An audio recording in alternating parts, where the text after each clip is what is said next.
O mais louco de tudo é que esses sistemas eles se sobrepõem temporalmente de acordo com a evolução da sua vida. Então, se lá no passado, na sua primeira infância, você teve uma atividade muito alta do seu sistema de áreas quentes, como por exemplo da amígdala, é como se isso formasse uma camada de comportamentos, tá? E essa camada de comportamentos, ela influencia até hoje os comportamentos que você está tendo. Então você é aquela pessoa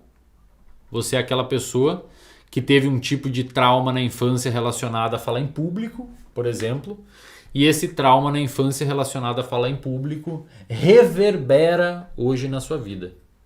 Então você acaba reverberando um circuito específico de neurônios que você formulou lá na sua infância, ele ainda está impactando hoje. Sabe aonde a gente vê muito comumente isso, pessoal? Em pessoas que tiveram e foram traídas em um relacionamento. Pessoas que tiveram a sua confiança quebrada num relacionamento.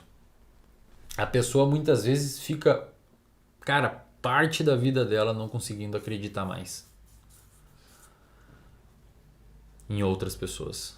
Por que acontece isso? Porque quando ocorre essa modificação, é um estresse, é como se fosse um pequeno trauma, muitas vezes é um puta de um trauma gigantesco na realidade.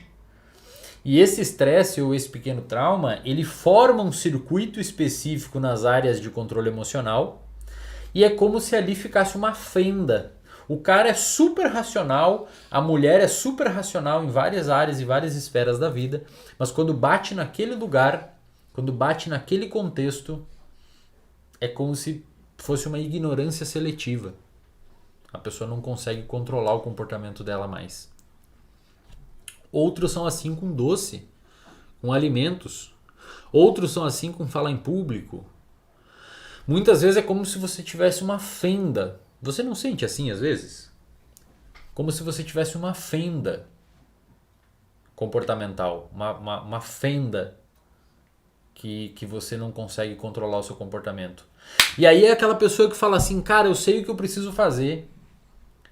Eu sei o que eu preciso fazer, mas eu não consigo. Ou seja, quando você pega naquele experimento que eu comentei com vocês, uma pessoa e você diminui a atividade do córtex pré-frontal dela colocando alguns eletrodos ali no córtex pré-frontal dela, o que você vê muitas vezes e você bota a pessoa a jogar pôquer, por exemplo, você vê a pessoa apresentando um comportamento impulsivo, a pessoa está ali apresentando aquele comportamento impulsivo.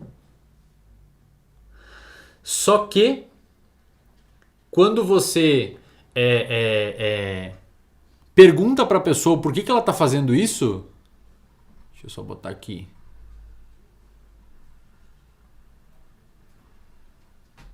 Quando você pergunta para a pessoa o porquê que ela está fazendo isso, a pessoa diz assim, eu não sei. Eu sei o que eu preciso fazer. Eu sei o que eu preciso fazer, cara. Mas eu não consigo fazer.